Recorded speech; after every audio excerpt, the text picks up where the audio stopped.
saya Indi Sulistia Syabani dari kelompok 9. Di sini saya bersama rekan saya yang bernama Zamzam Nur Alam.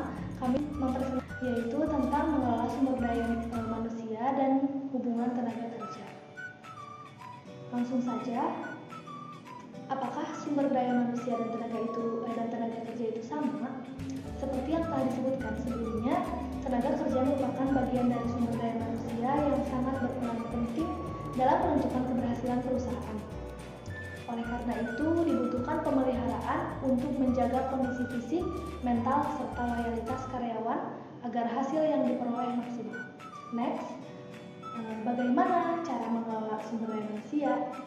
Pengelolaan sumber daya manusia sebagai aset yang paling penting bagi perusahaan dimulai dari penentuan jabatan yang dibutuhkan perusahaan atau seberapa banyak jabatan yang akan diperlukan. Kemudian, penentuan tugas, wewenang, dan tanggung jawab masing-masing jabatan. Untuk menduduki jabatan diperlukan persyaratan jabatan untuk menduduki jabatan tersebut. Next, slide selanjutnya akan dijelaskan oleh rekan saya yang bernama Zamzam Nur Alam. Silakan untuk Zamzam Nur Alam.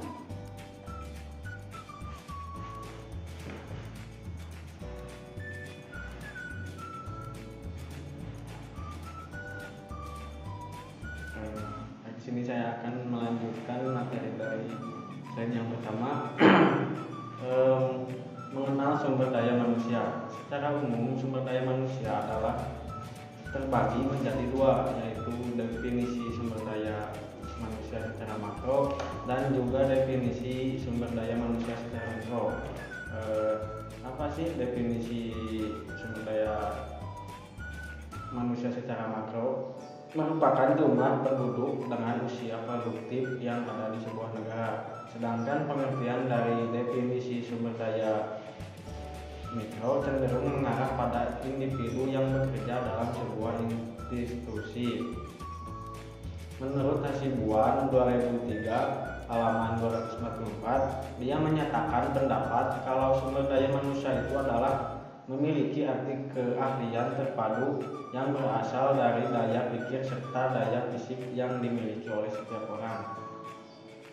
Lanjut, fungsi dari sumber daya manusia. Yang pertama, rekrutmen adalah suatu proses untuk mencari calon atau kandidat pegawai, karyawan, buruh, manajer, atau tenaga kerja baru untuk memenuhi kebutuhan sumber daya organisasi atau perusahaan. Yang kedua, seleksi tenaga kerja.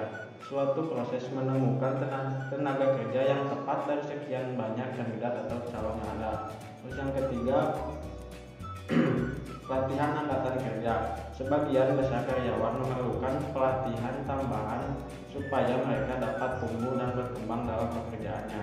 Terus yang keempat, kompensasi dan tunjangan. Pemberian kompensasi merupakan pemberian balas jasa bagi karyawan, baik secara langsung berupa uang maupun balas jasa non finansial. Terus yang selanjutnya, peranan sumber daya manusia. Poin pertama disebutkan kalau sebuah SDM yang baik akan membutuhkan sistem dan pengelolaan yang terstruktur. Terus poin kedua, manajemen sumber daya manusia bertanggung jawab dalam menangani berbagai masalah pada ruang lingkup pegawai dalam bekerja terkait usaha pengembangan perusahaan. Terus poin ketiga, keberadaan manajemen SDM dalam suatu proses atau organisasi sangat penting guna menjaga kelangsungan perusahaan agar tetap berjalan dengan baik dan terus berkembang. Selanjutnya akan disampaikan oleh Saudari Inggit.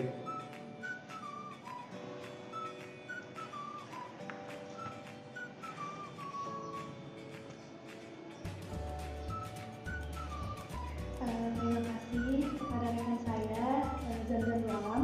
Selanjutnya, untuk kesimpulan, manajemen sumber daya manusia adalah ilmu dan seni untuk mengatur hubungan dan peranan tenaga kerja secara efisien dan efektif sehingga tercapai tujuan bersama perusahaan, karyawan, dan masyarakat. Fungsi operasional dalam manajemen sumber daya manusia merupakan basic pelaksanaan proses manajemen sumber daya manusia yang efisien dan efektif dalam pencapaian tujuan organisasi